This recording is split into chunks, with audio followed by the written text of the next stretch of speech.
하나님 우리에게 주시는 말씀은 창세기 22장입니다.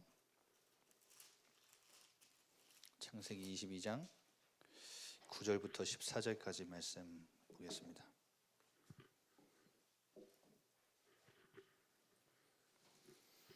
창세기 22장 9절부터 14절까지 우리 다 같이 한 목소리로 합독하겠습니다. 하나님이 그에게 일러주신 곳에 이른지라. 이에 아브라함이 그곳에 제단을 쌓고 나무를 버려놓고 그의 아들 이삭을 결박하여 제단 나무 위에 놓고 손을 내밀어 칼을 잡고 그 아들을 잡으려 하니 여호와의 사자가 하늘에서부터 그를 불러 이르시되 아브라함아 아브라함아 하시는 아브라함이 이르되 내가 여기 있나이다 하매 사자가 이르시되 그 아이에게 내 손을 대지 말라 그에게 아무 일도 하지 말라 내가 내 아들 내 독자까지도 내게 아끼지 아니하였으니 내가 이제야 내가 하나님을 경외하는 줄을 아노라. 아브라함이 눈을 들어 살펴본즉 한 수량이 뒤에 있는데 뿔이 수풀에 걸려 있는지라. 아브라함이 가서 그 수량을 가져다가 아들을 대신하여 번제로 드렸더라. 아브라함이 그 땅 이름을 여호와 이레라 하였으므로 오늘날까지 사람들이 이르기를 여호와의 산에서 준비되리라 하더라.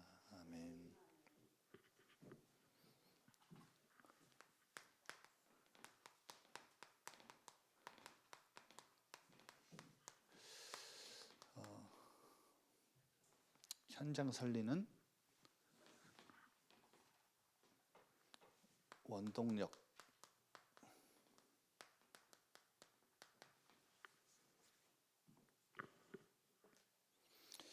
저 예전에 제 스토리를 많이 들으셔서 아시겠죠? 저는 그 목회자 자녀였는데 목사라는 직업 자체를 이제 아주 혐오하는 사람이었습니다. 그런데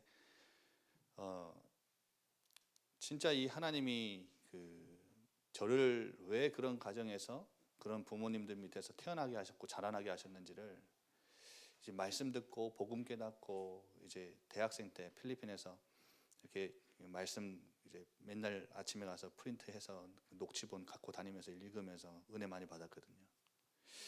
근데 그때 한 대학교 2학년 때쯤이었던 것 같아요. 언젠지도 정확하게 기억은 안 나요. 그런데 아마 그때쯤에 하나님이 나를 이것 때문에 나를 이렇게 태어나게 하셨구나. 이런 사명이 저에게 딱 주어진 거죠.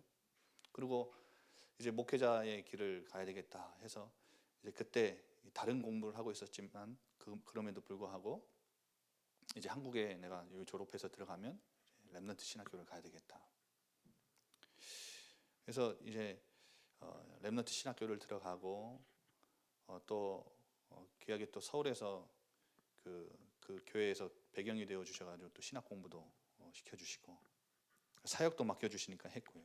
그러니까 근데 한 몇 년쯤 됐을 때 같아요.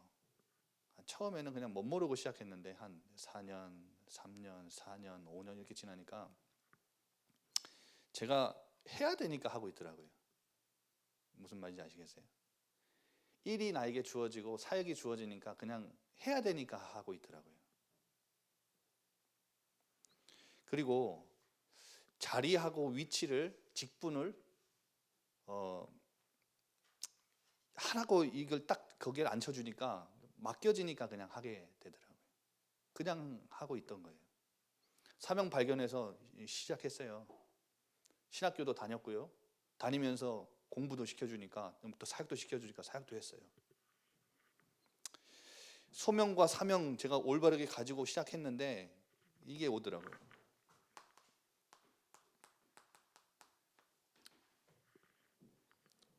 끊임없이 나로 하여금 이 소명을 가지고 사명을 감당할 수 있는 이 사역을 감당할 수 있는 끊임없이 내 안에서 뭔가가 물밀듯이 터져 나오는 뭔가가 없는 거예요. 여러분 샘의 근원은 그 안에 있는 물들을 다 퍼냈을 때 끝나는 게 아니라 거기서 계속 뭔가 올라오는 거죠. 새로운 물이. 그러니까 내 안에 이 한계가 왜 오느냐? 내 안에 있는 거 다 끄집어냈거든요. 머리도 써봤고요. 열심히도 해봤고요. 이 길은 맞아요. 이걸 하나님이 내게 원하시는 것도 맞고요. 그런데 이상하게 이게 와요. 안에 나로 하여금 이 사역을 지속할 수 있게끔 만드는, 지속하게 만드는, 이 뭔가 나로 하여금 움직이게 만드는 이 원동력이 없는 거예요. 그래서 여러분, 우리에게 맡겨주신 사역은 언제까지 지속해야 될까요? 언제까지요? 우리 주님 다시 이 땅에 오실 때까지 우리는 지속해야 돼요. 그렇죠? 그때까지 우리는 지속돼야 되는데 일단은 3년 4년 했는데 한계가 와버려요. 영원이라는 시간표까지, 예수님 다시 오시는 시간표는 언젠지 모르지만 그때까지 이것을 해야 하고 할 수 있는 지속의 비밀을 자녀들에게, 우리 후대들에게 전달해 줘야 되는데 나는 내 능력은, 내 수준은 고작 2, 3년밖에 안 돼요. 그러면 이 지속할 수 있는 내 것 말고, 내 수준, 내 능력 말고 지속할 수 있는 뭔가의 원동력, 나로 하여금 끊임없이 이 사역들을 갈망하고 이 사역들을 향해 나아갈 수밖에 없도록 만들어주는 내 안에 있는 그거, 그 지속의 비밀, 그거 있어야 되지 않겠습니까? 그러니까 저는 예전에 이것 가지고 할 때는요, 막 누가 막 뭐라고 하면요, 그거 되게 신경 많이 썼거든요. 막 열도 받고, 어떨 때는 막 내 그만두고 말지 뭐, 이런 생각도 많이 했다니까요. 부족하고 참 부끄러운 고백인데, 아이씨, 나 열심히 했는데 왜 저래? 근데요, 이거 오늘 제가 말씀드릴 거, 이거 제가 조금 찾고 조금 발견했고 조금 내가 이거 집중했거든요. 와, 근데요, 주변에서 아무리 뭐라 말을 해도 괜찮더라고요.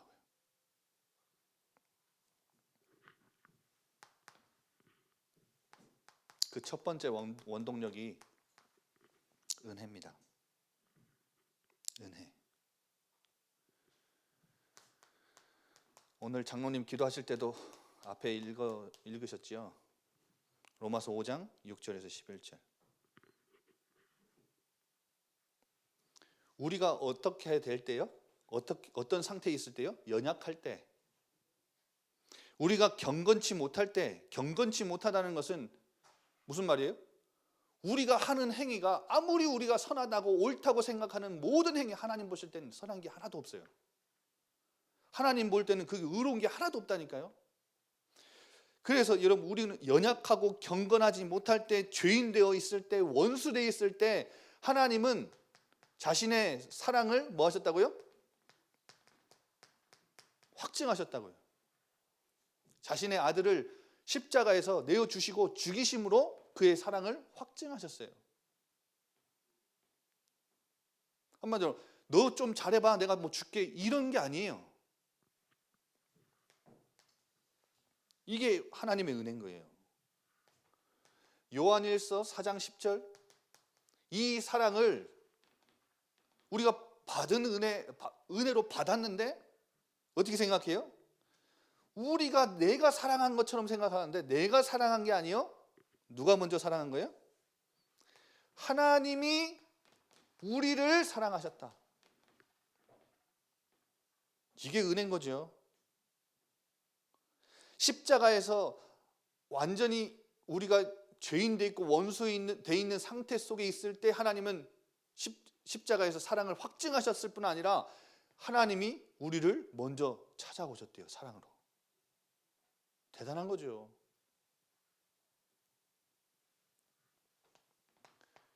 고린도전서 15장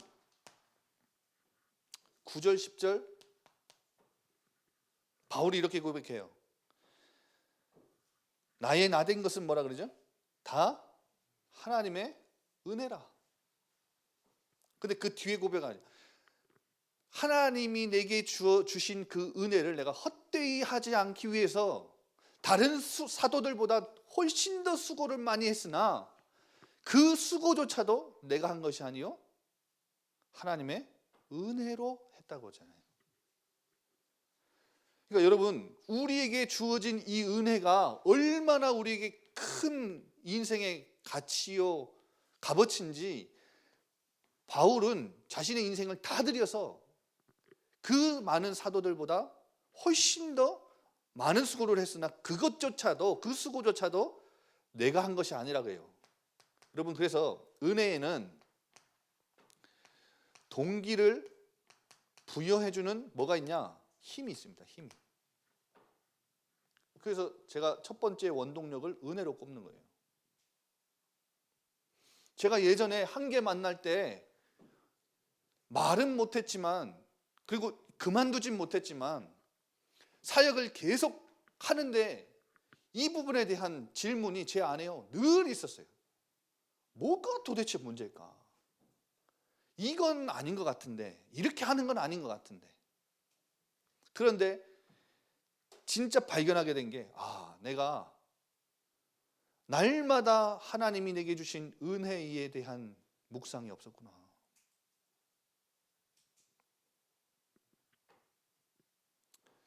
그러니까 여러분, 이 은혜에는 뭐가 있다고요? 힘이 있다니까요. 이 하나님이 내게 주신 은혜를 헛되이 하지 않기 위해서 사도들보다 그 누구보다 열심히 하게 하는 동기를 부여해 주는데, 그것조차도 은혜라. 은혜로 하는 거라. 요한복음 15장 5절. 예수님이 이렇게 말씀하시죠. 나는 포도나무요 너희는 가지니 그가 내 안에 내가 그 안에 있으면 자연적으로 열매를 맺게 된다. 그런데 저는 예수님이 그 뒤에 뭐라 말씀하셨죠? 나를 떠나서는 너희가 아무것도, 떠나서는 뭐예요? 아무것도 할 수 없느니라.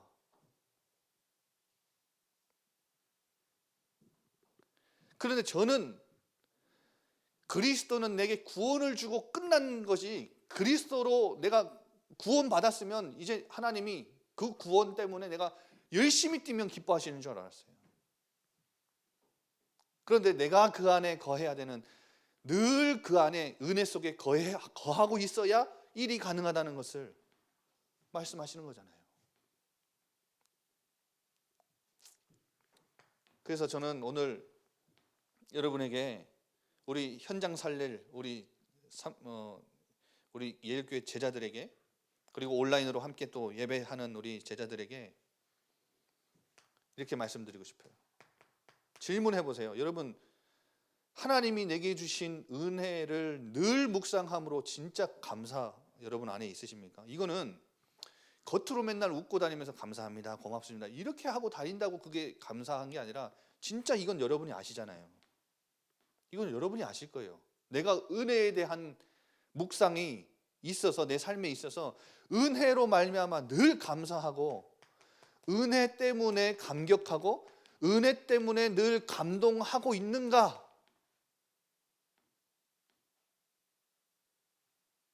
이거 여러분 한번 질문해 보세요. 왜냐하면 은혜가 내 안에 충만한 것, 은혜가 내게 충만한 것이 감사와 감격과 감동되는 것이 우리 현장 살릴 제자들의 사역의 원동력입니다. 다른 데 있지 않아요. 혹시 여러분 다른 것 갖고 내가 현장 살릴 수 있습니다 라고 생각하는 분들 계세요? 지금 빨리 내려놓으세요. 예수님 떠나서는, 그 은혜 떠나서는 우리는 아무것도 못하는 그냥 포도나무에 붙어있는, 그냥 은혜로 붙어있는 가지일 뿐이에요. 우리가 열매 맺을 수 있다고요? 아니에요. 그래서 여러분, 충만이라는 단어를 한번 잘 묵상해 보세요. 은혜가 내게 주어졌는데 은혜가 내 안에 가득 차는 거예요. 그러니까 은혜가 내 안에 가득 차지 않고, 은혜는 주어졌는데 은혜가 내 삶의 반대로 떨어지는 걸 보고 결핍이라 그러죠. 은혜가 결핍되면 뭐가 나오는지 아세요? 내 노력이 나와요. 그때부터 내 노력이 나와요. 내가 해야 되는 거예요. 내 열심 나와요. 왜? 은혜로 충만하지 못하니까 은혜가 내게 가벼이 느껴지는 거예요. 은혜가 결핍되면요, 내 열정 가지고, 내 능력 가지고, 내 수준 가지고 내가 죽어라고 몸부림치며 주의 일을 해야 되는 거예요. 그건 병들고 있는 거예요. 주의 일을 하는 것처럼 보이는데 보이는 건 똑같아요. 그런데 병들고 있는 거예요. 나중에 반드시 한계 와요. 예수님 다시 오시는 그날까지 이거 못해요. 이 비밀 여러분 자녀들에게, 여러분 후손들에게, 우리 렘넌트들에게 전달 못해요. 그래서 여러분 은혜 충만한 삶은 늘 이것이 넘치는 삶이에요. 그래서 제가 이것을 진짜 알고 나서부터는 은혜 놓치지 않으려고, 은혜 받으려고 몸부림을 치고 이것 가지고 하는, 딴 거 가지고 하려고 하는 게 아니라 은혜 없이는 내가 안 된다는 것을 철저히 100% 인정하고 나서부터는 주일날 예배 때 제가 뒤에서 예배 드리는 거 보신 적 있으세요? 딱 한 번인가 두 번인가. 맨 앞자리 그 은혜 자리, 그건 누구도 저한테 그걸 뺏을 수 없어요. 그 자리만큼은, 그 시간만큼은.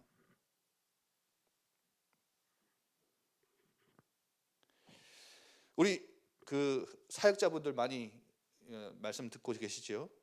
사역자분들 꼭 기억하셔야 돼요. 우리가 은혜를 만들어내는 거 아니에요. 우리가 일으키는 것도 아니고요. 일으킬 수조차도 없어요. 우리가. 그러니까 우리는 지금도 여전히 우리에게 흘러 들어오는 은혜에 그냥 올라타고 있는 것뿐이에요. 그 흐름에 우리는 그냥 타고 있을 뿐이에요. 은혜로. 그래서 주님의 일을 할 때 은혜를 막 만들어내려고 막 발버둥 치지 마시고요. 그냥 주님이 일하시는 근처를 맴돌다가 그냥 맴돌다가 떨어진 그 은혜를 그냥 주님이 떨어뜨리신 그 은혜를 그냥 맛보고 그냥 쫓아가는 것뿐이에요. 우리는.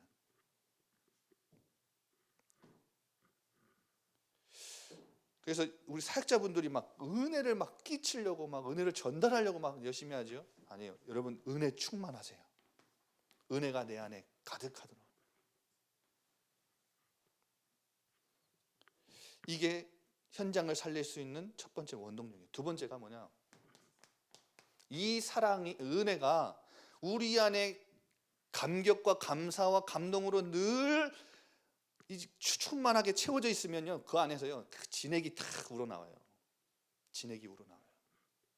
진액이 뭐냐면 하나님을 사랑하게 돼요. 하나님 사랑. 여러분 사랑이 커지면 뭐가 나오죠?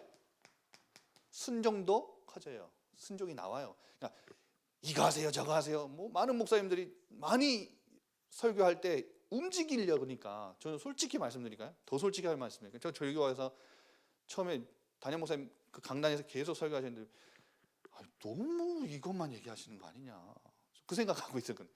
아니 실수해도 된대. 아니 그래도 좀 해야 될까. 그러니까 막 교회가 막 안 움직이는 것 같고요. 일도 막 안 되는 것 같고요. 처음에 왔을 때 솔직히 그 생각 갖고 있었거든요. 그런데 이것만 말해야 되는 이유가 있는 거예요. 왜냐하면 이 은혜의 성도들이 충만하지 못한데 뭔가의 일을 한다. 그 안에서 우러나온 이 하나님을 사랑하는 마음 없이 순종을 한다. 그래서 많은 교회 목사님들이 이거 해라 저거 해라 강단에서 그런 말씀 많이 하시죠. 아니에요. 주님의 은혜 충만하게 만들어주면, 은혜, 십자가 은혜, 그리스도 은혜, 복음 늘 전달해주면 성도들은 살고 주님을 사랑하게 돼요. 그러면 교회는 움직이는 거예요. 그러면 교회는요, 전도 현장은요 살려내는 거예요. 이거 없이 당신 저기 가서 뭐 하세요, 저거 하세요, 저거 하세요. 그건 지금요 아직도 우리가 열심을 내면 할 수 있다라고 착각하고 있는 그 뭔가의 부분이 있는 거예요. 되어지는 것 같아요. 근데 나중에요 그런 제자들이 10년, 20년 뒤에요 막 홀러나 버리고 막 이상해져 버리면요 그때 복음에 답 못 났다 그러잖아요. 아니에요. 이거를 안 해주는데, 이걸 안 해주고 일을 시켰는데, 진짜 이 사람이 주님을, 하나님을 사랑하기 때문에 순종이 너무 커져서 할 수밖에 없는 상태가 아닌데 일을 시켰잖아요. 그럼 누가 죽인 거예요? 그 사람이 뭘 잘못해서 죽은 게 아니라 목회자가 죽인 거예요. 그거는. 왜냐, 목회자도 또 죽이려고 죽인 게 아니에요. 자기도 이것이 이 살릴 수 있는 교회를 움직이는 원동력이 딴 데 있다고 생각하기 때문에 그런 거예요.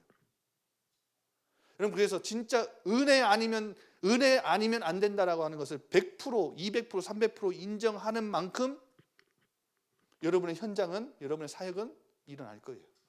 진짜 그래요. 아직도 내가 할 수 있다라고 생각하는 거, 그게 여러분 충만해서 좀 멀어지고 있는 거거든요. 그거 빨리 내려놔야 돼요. 아직도 내가 말씀, 예배 소중하게 여기지 못하고 은혜 받지 못하고 있는데 뭔가 응답이 일어날 거라고 생각하고 있는 거, 그거 착각이에요. 여러분, 사랑이 커지면 순종도 커져요. 자연스럽게 커져요. 근데 예를 하나 들어드릴게요. 우리가 계속 죄를 짓는 가장 큰 이유가 뭔지 아세요? 우리는 죄의 노예가 아니잖아요. 죄의 권세에서 완전 벗어났잖아요. 그런데 우리 여전히 죄 가운데 우리가 자꾸 노출되고 이제 잡히고 살아가는 이유가 뭔지 아세요? 죄를 사랑하기 때문에 그런 거예요. 무슨 말이냐? 죄가 우리 인생에 더 이상 매력적이지 않으면 우리는 죄에 잡힐 이유가 없어요. 그런데 죄에 자꾸 잡히는 이유는 죄를 사랑하기 때문에 그런데, 목사님 저는 예수님 사랑하는데요, 복음 사랑하는데요. 그런 사람들은 아마 죄를 사랑하는 줄도 모르고 그건 죄를 사랑하고 있는 걸 거예요. 적어도 죄를 짓는 그 순간만큼은 하나님보다 죄를 더 사랑하고 있을 거예요. 그래서 한 여자와 남자가 너무 사랑합니다, 사랑합니다 이러는데 이 남자가 딴 여자를 만날 수 있어요, 없어요? 이 여자만 사랑하는데. 딴 여자를 만나는데 이 여자만을 사랑한다, 당신만을 사랑한다고 고백하는 것은 적어도 이 남자가 다른 여자를 만나고 사랑할 때는 적어도 그 여자보단 이 여자를 더 좋아하고 사랑하는 거예요. 그렇잖아요. 그리고 적어도 그 여자보다 이 여자를 더 사랑할 뿐 아니라 그 순간만큼은요, 자기의 정욕을 더 사랑하는 거예요. 그 순간만큼은. 그러면 사랑은 뭘 만드냐면 순종을 만들어내요. 그래서 죄에 대해 사랑하는 것을 어떻게 해결합니까, 목사님? 그러면 죄보다 더 사랑하는 것을 찾아내면 돼요. 그게 뭐냐? 예수님 사랑, 복음 사랑이에요. 여러분이 그 지금 자꾸 노출되고 있는 그 죄보다 주님을 더 사랑하는 마음이 가득 차면, 충만하면 여러분 그 별로 매력 없어요. 재미없다니까요.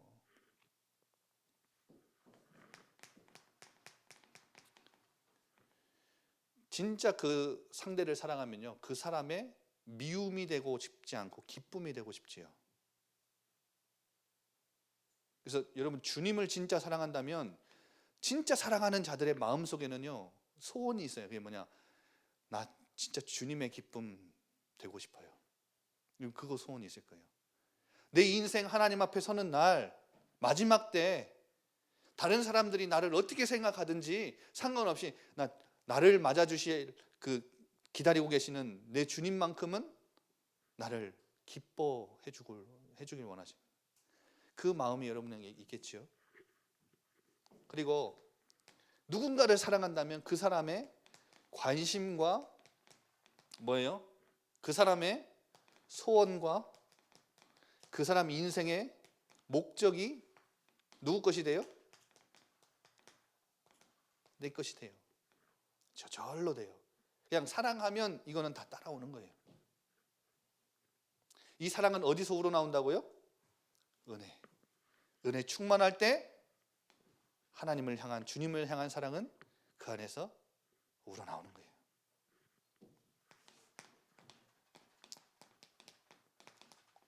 그러면 이 주님의 사랑은, 주님의 은혜는 어디서 시작되느냐? 저는 십자가, 주님의 하나님의 사랑의 완성은 십자가라고 생각합니다. 하나님의 사랑의 완성은 십자가예요. 오늘 본문 말씀 보세요. 제가 몇 주 전에 묵상하다가 이 말씀 본문 묵상하는데, 여러분 너무 잘 아시는 내용이잖아요. 그냥 아브라함이 자기 독자 아들을 바치라 해서 명령에 따르는 그 본문인데, 제가 이 본문을 묵상하다가 하나님의 그 큰 사랑이, 큰 은혜가 너무나 과분하게 느껴지고 너무나도 커서 제가 몸둘 바를 모르겠더라고요. 오늘도 제가 말씀 묵상하는데 막 집에서 혼자 한 몇 분을 막 오열을 하고 막 그랬어요. 보세요. 100세에 75세 때 약속받았던 아들을 100세에 하나님이 주셨어요. 절대 아브라함은 자기 생각에는 절대 불가능이에요. 그래서 중간에 많이 불신앙도 많이 했잖아요. 이 씨에 대한 언약만큼은 아브라함이 믿어지지가 않는 거예요. 그냥 사라의 생명이 다 끊어졌고요. 그런데 그 100세의 하나님이 약속하신 대로 진짜 주셨어요. 여러분 어떤 이삭을 볼 때 아브라함이 어떤 느낌일까요? 이삭은요, 그냥 목숨 1000개 있다 그래다 1000개 다 그냥 이삭을 위해서 바칠 수도 있을 만큼의 사랑을 받은 이삭일 거예요. 눈에 넣어도 안 아프다. 뭐 눈에만 넣어도 안 아픕니까? 아브라함에게 이삭은 굉장한 존재인 거죠. 그런데 하나님의 말씀을 받고 이삭을 바치려 가는 아브라함의 마음, 그 발걸음을 생각해 보세요. 비참할 거예요. 비통할 거예요. 너무 아프겠지요. 그런데 아브라함은 이삭보다 주님을 더 사랑하기 때문에 주님의 말씀에 지금 순종하고 있는 거예요. 다음날 아침 고민도 하지 않고 사라에게 말도 하지 않고 그냥 바로 짐을 싸고 출발을 해요. 침묵의 길을 걸어가요. 여러 복잡한 생각과 복잡한 마음들이 아브라함에게 있었겠지요. 그리고 제단을 올려놓고 하나님이 말씀하신 그 산에 올라가서 이제 이삭을 결박하고 그 제단 위에 올려놔요. 그리고 나서 어떻게 해요? 칼을 들어서 진짜 죽이려고, 흉내를 내는 게 아니라 진짜 죽이려고 그 칼을 들어서 내리치는 그 순간이에요. 그때 11절에 보니까 여호와의 사자가 하늘로부터 그를 불러 이르되 아브라함아 아브라함아 하시는지라. 뭐예요? 다급히 말리시죠, 하나님이.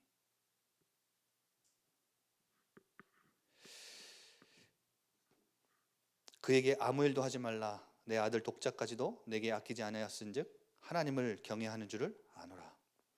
그래서 13절에 보세요. 눈을 들어 살펴본즉 뭐가 있어요? 수장이 있지요. 수장을 아들 대신 바치지요. 하나님은 이 수장 대신 그리스도를 우리를 위해 친히 준비하셨지요. 그런데 아브라함의 고통은 돌보시고 어떻게 하시죠? 아브라함은 다급하게 말리셨는데 하나님은 자신의 독생자 예수 그리스도를 내어주셨어요. 아브라함의 그 복잡한 심령과 그 아픈 마음을, 고통을 하나님은 돌보셨는데 정작 자신의 마음은 돌보지 않고 이삭처럼 귀한 독생자 예수 그리스도를 십자가에 내어 던지셨어요. 우리 때문에. 그래서 여러분 아시죠? 이사야서 53장 4절에서 6절.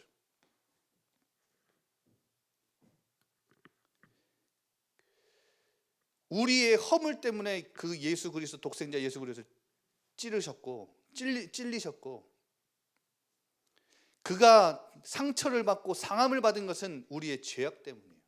그가 징벌을 받은 것은 우리가 평화를 누리게 하기 위함이고, 그가 채찍에 맞으면 우리가 나음을, 고침을 얻기 위해서 그렇게 하셨어요. 우리는 다 양 같아서 방황해서 자기 좋은 길로 제 갈 길로 가지만 여호와께서는 우리 모두의 죄를 위해 그에게 모든 죄를 담당시키셨어요. 그럼 생각해 보세요.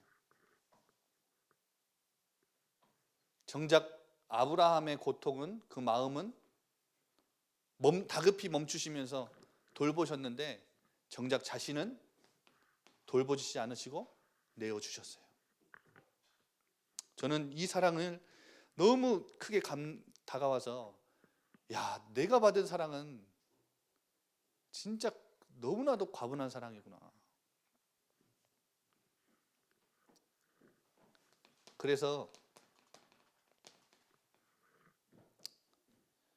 여러분 혹시 오늘 이 밤에 생각하셨으면 좋겠어요. 십자가에서 완성된 하나님의 은혜, 십자가에서 우리가 원수돼 있고 죄인 돼 있을 때 확증하신 그 사랑, 하나님은 자신의 아픔, 슬픔을 돌보지 않으시고 우리의 슬픔, 아픔, 우리의 죄와 허물을 해결하시기 위해 자신의 모든 것을 다 던지셨는데, 혹시 그 은혜와 사랑 받은 우리조차도 놓치고 살진 않았는지. 그래서 우리 사랑하는 주님의 목소리를 듣고 제가 오늘 결론을 이렇게 해요. 돌아가자. 주님의 은혜의 사랑, 은혜의 십자가, 그 확증하신 하나님의 사랑의 십자가, 우리가 오늘 이 밤에 이 말씀이 여러분에게 하나님이 들려주시는 음성이 돼서, 하나님, 내가 은혜 받았는데, 주님의 사랑받고 주님을 사랑하는데, 하나님, 우리가 이건 놓치지 아니하고 살아갈 수 있도록, 그래서 현장 살리는 원동력은 주님이 우리에게 베풀어 주신 은혜와 주님을 사랑하는 이 마음, 이게 진짜 현장 살리는 원동력이라는 사실.